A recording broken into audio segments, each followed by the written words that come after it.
My name is Elena Vance, and I am 36 years old.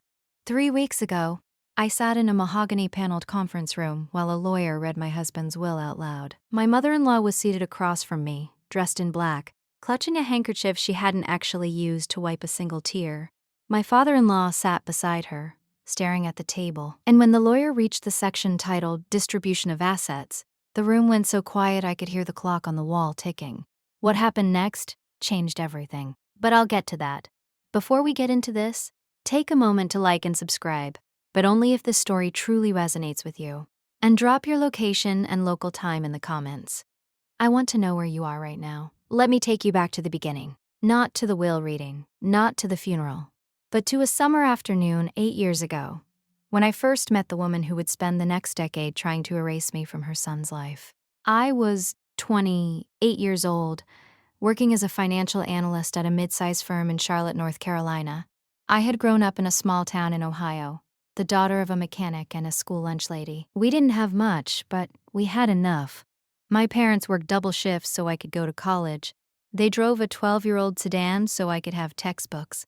They believed in me before I had any reason to believe in myself. I met Daniel Ashford at a conference in Atlanta. He was a corporate attorney from a family I'd later learn was one of the wealthiest in the Carolinas. Old money, the kind of money that doesn't announce itself but expects you to already know. Daniel was different from anyone I'd ever dated. He was quiet where other men were loud. He listened more than he spoke.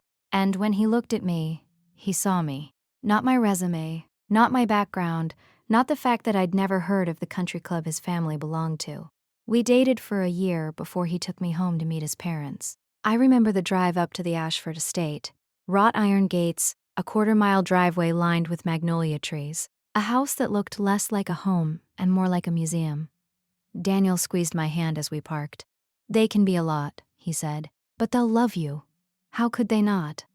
He was wrong. His mother, Victoria Ashford, opened the door before we even knocked. She was 62 years old, silver hair swept into a perfect chignon, pearls at her throat, a smile that didn't quite reach her eyes. She looked at me the way a jeweler looks at a stone they suspect is fake.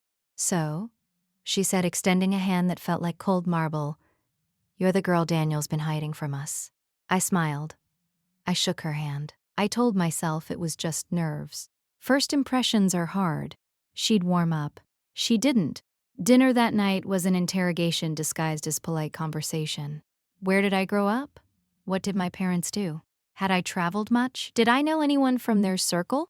Each question was a measuring tape, and I came up short every time. When I mentioned my father was a mechanic, Victoria's fork paused midair for just a moment, a fraction of a second, but I saw it. After dinner, Daniel walked me to the guest room. "You did great," he said. "She's just protective. She'll come around." I wanted to believe him. I really did. That night, I couldn't sleep. I got up to get water from the kitchen and heard voices drifting from the living room. Victoria and her husband, Richard. I stopped in the hallway, hidden by the darkness. "She's not one of us, Richard. You can see it. The way she holds her fork. The way she talks about her family like there's something to be proud of." Richard's voice was quieter. "Daniel seems happy. Daniel doesn't know what he wants. He's infatuated. It'll pass. And when it does, we'll find him someone appropriate. Someone from a family we know. Not nobody from Ohio who thinks a finance degree makes her our equal." I stood there in the dark, barefoot on cold marble, listening to a woman I'd met 4 hours ago decide that I was nothing. I didn't tell Daniel what I heard. Not then. I told myself it didn't matter. I told myself I'd prove her wrong. That was my first mistake. Daniel and I got engaged 6 months later. He proposed on a beach in the Outer Banks, just the two of us, with a ring that had belonged to his grandmother. His father's mother, not Victoria's. He told me later that his grandmother had specifically requested in her will that the ring go to the woman Daniel truly loved. Victoria had wanted it for herself. She never forgave him for giving it to me. The engagement party was held at the Ashford estate. 200 guests, champagne that cost more than my monthly rent, a string quartet playing in the garden, and Victoria, floating through the crowd like a queen, introducing me to everyone with the same tight smile. "This is Elena, Daniel's fiancée. She's from Ohio. She works in finance. Isn't that interesting? made it sound like a disease. I tried. God, I tried. I complimented her home. I asked about her charity work. I offered to help with wedding planning. Every olive branch I extended, she snapped in half. One afternoon, about 3 months before the wedding, I arrived at the estate for a dress fitting. Victoria had insisted on hosting it. When I walked into the parlor, she was sitting with 2 women I didn't recognize. They stopped talking the moment I entered. "Oh, Elena," Victoria said, not standing. "We were just discussing the seating chart. I hope you don't mind, but I've made some adjustments. Your parents will be at table 14, near the kitchen. It's quieter there, better for people who aren't used to these events. Table 14, the farthest table from the head, the table where you put guests you're embarrassed to have invited." I felt the heat rise to my face, but I kept my voice steady. "My parents are the reason I'm standing here, Victoria. They'll sit at table 1. Next to me, the 2 women exchanged glances. Victoria's smile didn't waver, but something behind her eyes hardened. "Of course," she said, "if that's what you want." It was the first time I'd pushed back. It wouldn't be the last. The wedding was beautiful. Daniel cried when he saw me walk down the aisle. My father gave a toast that made everyone laugh and then cry. For one day, I let myself believe that everything would be okay, that Victoria would accept me eventually, that love would be enough. The reception was held in a tent on the estate grounds. Fairy lights, white roses, a live band playing our song, and then, during the cake cutting, I heard it. I was standing near the dessert table when Victoria's voice drifted over from a cluster of her friends. She didn't know I was there. Or maybe she did. "Well, it's done now," she said. "But marriages end. And when this one does, and it will, Daniel will come back to us. She's disposable. Temporary. A phase he needed to get out of his system. Disposable." She said it like she was discussing a napkin, a paper plate, something you use once and throw away. I stood there holding a champagne glass I'd forgotten I was carrying. The bubbles were going flat, my hands were shaking, and somewhere behind me, the band was playing a love song. I didn't tell Daniel that night. It was our wedding day. I didn't want to ruin it with her poison, but I wrote it down in a journal I'd started keeping. Every comment, every slight, every time she made me feel like I was less than human. I didn't know why I was keeping track. Maybe I thought I'd need proof someday. Maybe I just needed to see it in writing to convince myself I wasn't imagining it. The journal would become important later, much later. The first year of marriage was a balancing act. Daniel and I were building a life together. A small house in a neighborhood his mother called quaint, like it was an insult. Dinners where we cooked together and danced in the kitchen. Weekends where we talked about the future, like it belonged to us. But Victoria was always there, hovering, commenting, correcting. She criticized my cooking when we hosted her for dinner. "It's very home style," she said, leaving half her plate untouched. She questioned my career when I got promoted. "Is it wise to work so much? Daniel needs attention at home." She suggested more than once that I wasn't managing the household properly. "Perhaps you should hire help. I can recommend someone. You clearly weren't raised to manage a home of this size." Our home was 1,800 square feet. It wasn't a mansion. But to her, anything less than what she had was failure.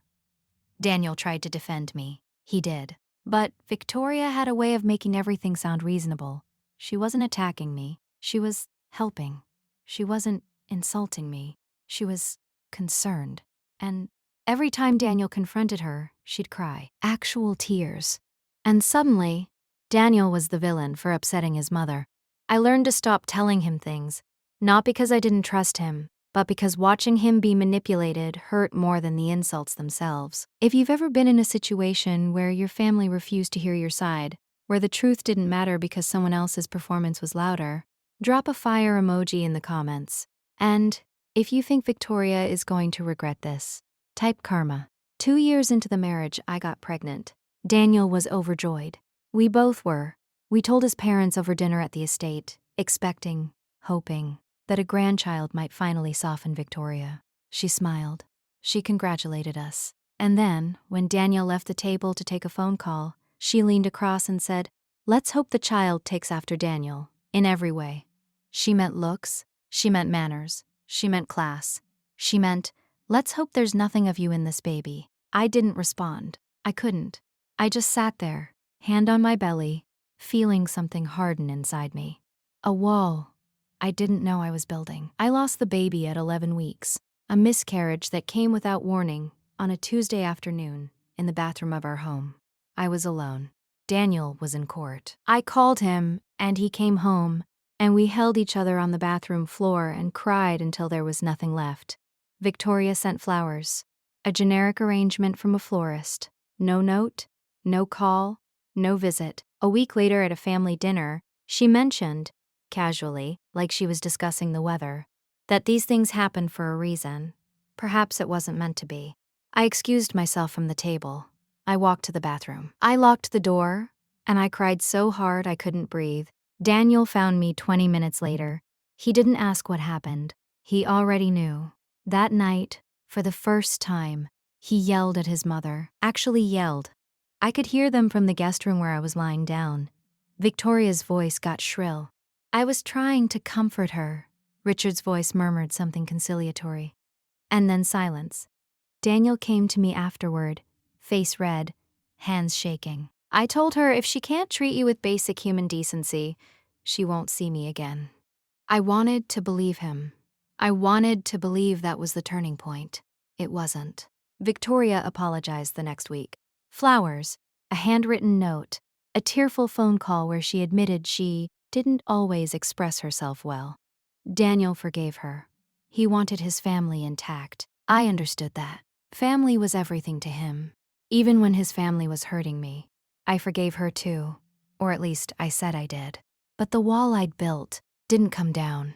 It just got taller. For the next 4 years, I became an expert at survival. I smiled at family events. I deflected her comments with practiced grace. I stopped expecting warmth and started expecting performance. Every holiday was a stage. Every dinner was a test. And I passed them all, not because I wanted to, but because I loved Daniel too much to make him choose. But Victoria never stopped. She just got smarter about it. She'd invite us to events and then forget to tell me the dress code, so I'd show up in cocktail attire while everyone else was in formal gowns. She'd arrange family photos and position me at the edge, half cropped out of every frame. She'd tell Daniel things about me that weren't true. That I'd been rude to her friends, that I'd declined invitations I never received, that I'd said things I never said. And Daniel, caught in the middle, started to pull away. Not from me, from the conflict. He stopped attending family events. He stopped taking her calls. He built his own wall, and for a while, it was just us, just our little life. And it was enough. Then Daniel got sick. It started with fatigue, then headaches, then a scan that showed something that shouldn't have been there. The diagnosis came on a Thursday afternoon in a doctor's office that smelled like antiseptic and bad news. Glioblastoma, stage 4. Inoperable. 6 months, they said. Maybe less. I don't remember driving home. I don't remember what I cooked for dinner that night. I remember sitting on our kitchen floor at 2 a.m., Daniel asleep up staring at the refrigerator covered in photos of us. Vacations, holidays, random Tuesday mornings, and thinking, this is not how the story was supposed to go. I have to pause here. What do you think Victoria did when she found out her son was dying? Option A. She rushed to his side and apologized to me for everything. Option B. She used his illness to push me further away. Option C. She pretended nothing had changed. Drop your answer in the comments. Daniel wanted to tell his parents himself. I respected that. He drove to the estate alone the next morning. He was gone for 4 hours. When he came back, his eyes were red, and he looked 10 years older. She cried, he said. Dad cried. They want to help. They want to be there. I nodded. Of course they did. Their son was dying.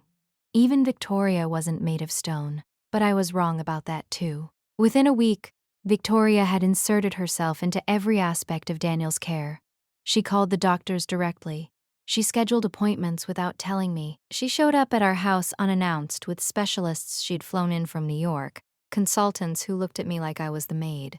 One afternoon, I came home from the pharmacy to find Victoria sitting with Daniel in our living room. She was holding his hand. The moment I walked in, she looked up and said, Elena, could you give us a moment? Family only. Family only. In my house, in my living room, while my husband was dying. Daniel squeezed her hand and said, "Mom, Elena is family." Victoria's smile tightened. "Of course. I just meant the three of us. We haven't had time together in so long." I left. I walked to the kitchen and stood there, gripping the counter, staring at the pile of prescriptions I'd just picked up. Medications that would keep him comfortable but couldn't save him. Family only. I was his wife. I was the one who held him when the pain got bad. I was the one who cleaned up when the treatments made him sick. I was the one who slept beside him every night, listening to his breathing, terrified that each exhale might be the last. But to her, I would never be family. Daniel's condition declined faster than anyone expected. 3 months after the diagnosis, he was bedridden. 2 weeks after that, he stopped recognizing people sometimes. He'd look at me and call me by his grandmother's name. He'd ask for his mother, and when she came, he'd ask where I was. Toward the end, he had a few lucid days. The doctors said it happens sometimes. A final rally before the body gives up. During one of those days, he asked to speak to his lawyer. Alone. I didn't know what they discussed. I didn't ask. It was his business. His life. His death. Daniel passed on a Sunday morning in April. I was holding his hand. The sun was coming through the window, and the birds were singing outside like the world didn't know it had just ended. He took one last breath, and then he was gone. I sat there for a long time. I didn't cry. I didn't call anyone. I just sat there, holding a hand that was growing cold, trying to remember what his laugh sounded like. The funeral was 2 days later. Victoria planned everything. She didn't ask for my input. She didn't include my family in the obituary. She referred to me, in the eulogy she insisted on giving, as Daniel's companion. Not his wife, his companion. Like I was a pet he'd picked up somewhere. I sat in the front row, wearing the black dress Daniel had always loved, listening to a woman eulogize her son as if I didn't exist. My parents sat beside me. My mother held my hand. My father's jaw was clenched so tight I thought he might crack a tooth. After the service, people came up to offer condolences. Most of them spoke to Victoria. A few nodded at me. One of Victoria's friends. I recognized her from the wedding. One of the women who'd been there when Victoria rearranged the seating chart leaned in and whispered, "I'm so sorry for your loss. But don't worry. I'm sure you'll find someone else." Someone. 3 weeks after the funeral, I received a letter from Daniel's attorney. The will reading would take place the following Monday at 2 p.m. My attendance was requested. I'd never thought about the will. Daniel and I had been comfortable, but the real Ashford money belonged to his parents. I assumed he'd left me the house, maybe some savings, whatever was his to give. I wasn't expecting anything else. But Victoria was. She called me the day before the reading. First time she'd called me directly in 8 years. "Elena," she said, her voice dripping with something that was supposed to be sympathy but sounded more like anticipation. "I just want you to know, whatever happens tomorrow, there's no hard feelings. Daniel's estate was always going to return to the family. I'm sure you understand." I didn't respond. I just hung up. Return to the family. As if I'd stolen it. As if I was a thief who'd wandered into their world and needed to be removed. I wore a simple gray dress to the reading. No jewelry, no makeup. I sat in the mahogany-paneled conference room across from Victoria and Richard. Victoria was practically vibrating with barely concealed excitement. Richard looked uncomfortable. The lawyer, a man named Graham who'd known the Ashford family for 30 years, opened a folder and began to read. The first section was standard. Personal effects, charitable donations, sentimental items distributed among family members. Victoria nodded along, making small sounds of approval. Then Graham turned to the next page. "Section 4, he said. Distribution of primary assets." Victoria sat forward. Graham cleared his throat. "I, Daniel Richard Ashford, being of sound mind, do hereby bequeath the entirety of my personal estate, including all real property, financial accounts, investment portfolios, and business holdings, to my wife, Elena Marie Vance Ashford." Silence. The clock on the wall ticked. Victoria's face went white. "That's," she started. "That can't be right." Daniel's estate was substantial, the trust distributions alone. Graham held up a hand. "Mrs. Ashford, please let me finish." He continued reading. "Daniel had left everything to me. The house we lived in, the investment accounts he'd built, his share of the family business, a 34% stake that, combined with Richard's minority holdings, actually gave me controlling interest if I chose to exercise it. He'd restructured everything in the final weeks of his life. But that wasn't all. Section 5, Graham said. Personal statement. He pulled out a separate sheet of paper. Daniel's handwriting. I recognized it immediately. The slant of his letters. The way he crossed his T's. To be read aloud upon my death. Graham looked at me. I nodded. He began to read. To whoever is present at this reading, I know my time is short. I know there are things I should have said years ago and didn't. I'm saying them now while I still can. The room was silent. To my father, I love you. I know you did your best. I forgive you for the things you couldn't control. Richard's eyes welled up. To my mother, Victoria straightened in her chair. To my mother, I spent my whole life trying to make you proud. I defended you when Elena told me about the things you said. I made excuses for you. I believed until the very end that you would change. You didn't. Victoria's mouth opened. No sound came out. Graham continued. Elena is not disposable. She is not temporary. She is not a phase. She is the love of my life and the only person who stood by me when the world got dark. You called her those things, and you thought I didn't know. I knew. I always knew. I just didn't have the courage to confront you while I was alive. So I'm doing it now. The paper trembled slightly in Graham's hands. Everything I have, I leave to Elena. Not because I owe her, though I do, but because she earned it. She earned every moment of peace she'll have from this day forward. You spent 8 years trying to make her feel worthless. You failed. And now, Mother, I want you to sit in that chair and listen while my lawyer explains exactly how much you underestimated the woman you called disposable. Graham set the paper down. Victoria was frozen. Her face had gone from white to red. Her hands were clutching the arms of her chair like she might fall off. Richard was crying silently, not for the money, for his son, for the truth he'd never had the courage to speak. I didn't say anything. I didn't need to. Daniel had said it all. The room stayed silent for what felt like hours. Graham shuffled his papers. Richard stared at the table. And Victoria looked like someone had slapped her with a dictionary of every cruel thing she'd ever said, bound in leather and notarized. Finally, she spoke. This is a mistake, she said. Daniel was sick. He wasn't thinking clearly. This will can be contested. Graham cleared his throat. Mrs. Ashford, I advised Daniel extensively during the preparation of these documents. He was evaluated by 2 independent physicians who confirmed his mental capacity. The will is ironclad. The family estate belongs to you and Mr. Ashford. Daniel's personal holdings, which he built independently through his legal practice and investments, were his to distribute as he saw fit, and he saw fit to leave them to his wife. Victoria's eyes snapped to me. For the first time, there was something other than condescension in her gaze. Fear. You, she said, her voice barely above a whisper. You did this. You manipulated him. You took advantage of a dying man. I looked at her. 8 years of insults. 8 years of being called worthless, temporary, disposable.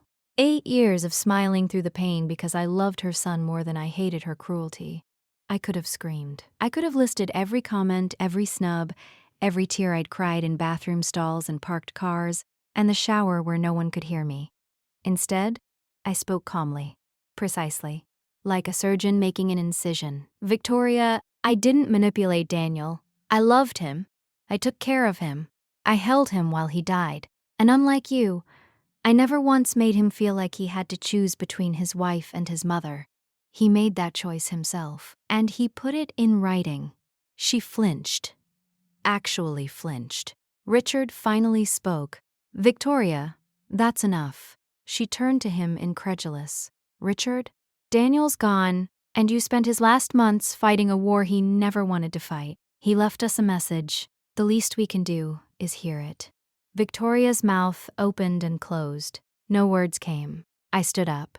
Graham, thank you for your time. I'll be in touch regarding the next steps.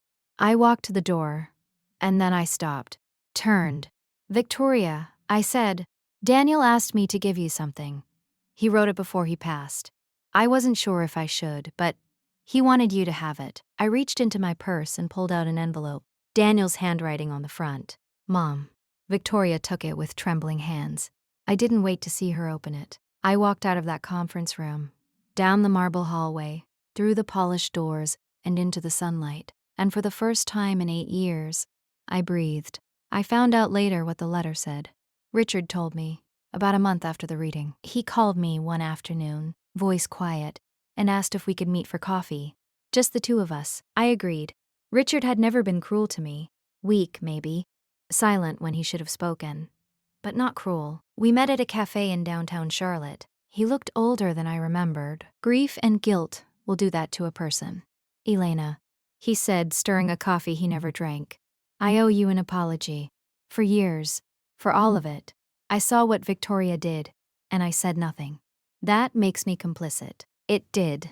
The letter Daniel left Victoria, he continued. She hasn't been the same since she read it. She won't talk about it, won't even look at me some days. But I saw it. She left it on the nightstand one evening when she thought I was asleep. He pulled out a folded piece of paper. A photocopy.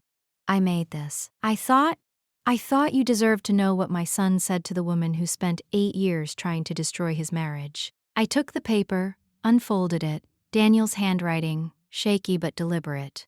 Mom, I'm dying. You know this. What you don't know is how much clarity dying brings. All the things that seemed complicated when I was healthy, they're simple now. Here's what's simple. Elena is good.